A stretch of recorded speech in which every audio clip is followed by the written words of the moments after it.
fins i tot Europa ha acabat assumint realitats que no han sortit de procediments democràtics, de processos democràtics, s'han sortit de coses que pel meu país no vull, evidentment. Per tant, Europa, al final, acaba assumint el que acaba assumint. Que d'entrada estic d'acord amb tu, que diu, no fa gens de gràcia, és clar que no fa gràcia.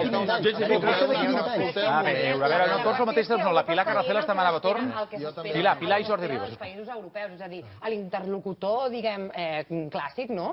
Són els estats, i han de vetllar per la integritat i per la sobirania dels seus estats, perquè veuen una mica el que passa. Això és bo que el ciutadà ho sàpiga. Evidentment, i el ciutadà ho està veient cada dia. Però jo abans volia dir una cosa respecte al Mas. El Mas en aquesta negociació també ha de pensar una cosa, que també s'hi juga una mica la continuïtat de Convergència i Unió, perquè sap perfectament que en unes eleccions depèn molt del que passi en reunions com aquesta, que Esquerra Republicana pot tenir un triomf espaterrant.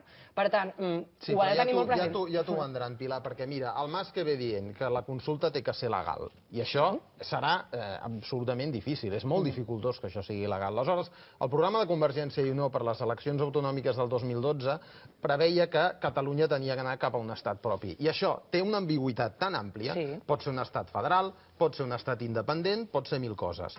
Llavors, jo crec que fonamentalment l'acord vindrà per la qüestió econòmica, i és que la qüestió econòmica va ser la que, en gran mesura, va activar, donat el maltractament que ha vingut patint Catalunya, tot el moviment sobiranista que estem vivint. No, va activar una part, però si tu veus gràfics sobre l'evolució, això ve molt d'enrere. Però una part molt important... Perquè l'Estatut, tu creus que la gent es va sublevar en contra de la sentència del Tribunal Constitucional pel tracte econòmic? Hi ha moltes més coses, però jo crec que quan tu tens la independència econòmica, tens la independència. I ara no la tenim. Estem